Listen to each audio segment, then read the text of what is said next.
Swahili ini ndinonzifidza Big Dada mushini we love rumba ye moyo koni uya pejo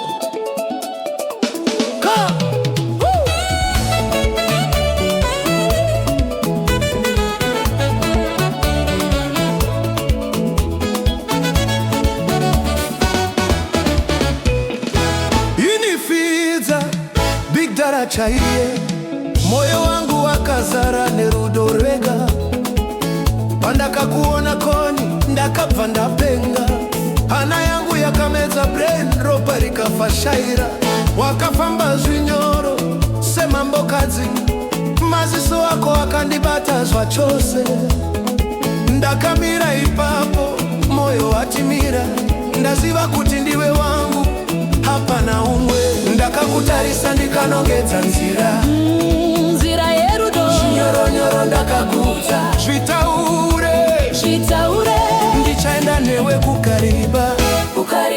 koni wakandipengesa koni wakandipengesa hana yangu yakamedza brain rudo rwako moto unopisa ndichaenda newe kukariba ndichaenda newe kukariba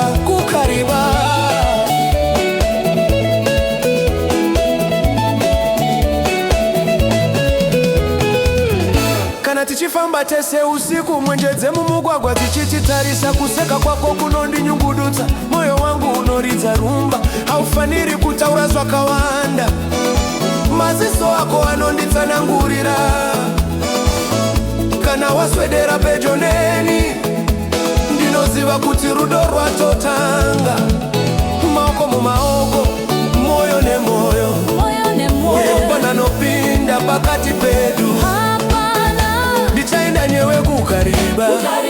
kone wakandipengesa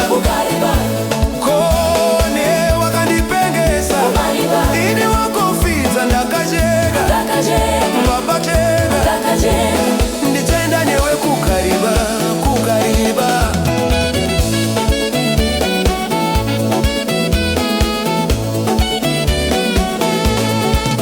koni ndinifidze Big Dada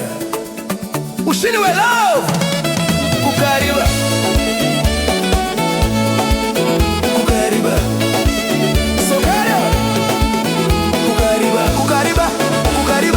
kukariba uya pejo usandisiya rumba ye moyo